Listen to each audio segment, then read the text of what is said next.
Hi guys, this is the CCG Collector here to talk to you about card grading. Now, as a collector, there are really only two grades that I'm concerned with, mint and other. After all, if a card isn't flawless, I don't really want to put it in my binders, but then again, if it isn't flawless, then it doesn't really matter how flawed it is, it'll still work just fine in a deck or in a normal collection or any of that. So let's take a look at what makes a card mint condition and work our way down from there. We'll start from this Death Star Gunner from the Star Wars customizable card game A New Hope expansion. And right away you'll notice that it has no wear or scuffing or chipping on it whatsoever. That's the obvious first step to be considered near mint, to be considered mint. However, I also have some other strict requirements that some sellers might not. For example, I like the centering of the card to be almost perfect, to be even all around. There are some cards that are pretty good on one side, but not on the other, and there are some cards that are just not good centering all around. But for me, I will not call a card mint unless it has good centering.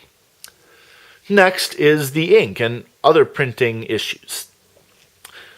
I also do not like to call a card mint condition if it has ink spots anywhere on it, or if it's discolored. In the Premier expansion not expansion, it was the base set of the Star Wars customizable card game, they had a lot of printer issues. A lot of cards would have lots of ink blotches on them. Some would have, the color would be off, more bluer than they should be, and so on.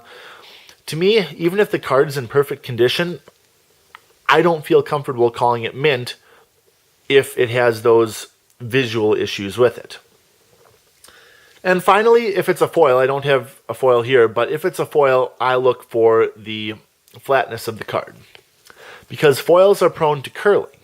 And while every foil is going to be a little bit curved, if you've got a foil that, practically makes a U shape, that just takes away from the visual appeal, and for me, that makes it not mint condition.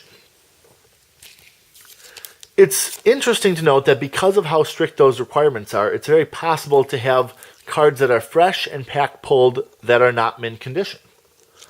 For example, let's take a look at some Reflections 3 cards I pulled from pack a while back. I'll take a look at this one. This was straight out of the pack, never touched with anything except gloves, double sleeved right off the bat, and yet it is not mint condition. Why? Because somehow the way the pack was, it bent or it curved, and now there's this really ugly crease in the card. And that's unfortunate because there's not anything I can do about it. I bought a pack and now I have a damaged card. There's not anything the seller could have done about it because the pack looks the same from the outside. It's not like I can demand a refund. Hey, the card was bad. Give me my money back, because that's not fair to him. That's not fair to anyone. So even if you pull a card straight out of a pack, it might not be in mint condition. And that could be for several reasons. I mentioned damage, but it could also be just because of the nature of the card. Now here's one that I would call near mint. It roughly meets the centering requirements. You'll see the top is thicker than the bottom. But it's not damaged. Though it's not damaged in any way, it still is kind of scuffed looking. And it also has this line along it right there, right above my finger. In addition, it has some ink spots, one there. I think there's another one on here somewhere. And despite all that, this was pulled straight from a pack. Again, never touched it unless I was wearing gloves. It's been double sleeved. But because it came out of the pack with visual issues, I'm not going to call it mint, and I wouldn't sell it as mint. Once you get past that, then you have the remaining couple of levels. You have Slightly Played, which is a card that's mostly good, visually appealing. I mean, like here, the front looks great, but as you turn it over, this one's double sleeved as well. As you turn it over, you can see that there is a little bit of scuffing, particularly along the top. There might be a chip. I don't see one in this one. But that is something to be wary of with white bordered cards in particular. a chip on the edge will not show up on a white border just because they're both white, right? Now take this Minoc instead. Great looking card from the front.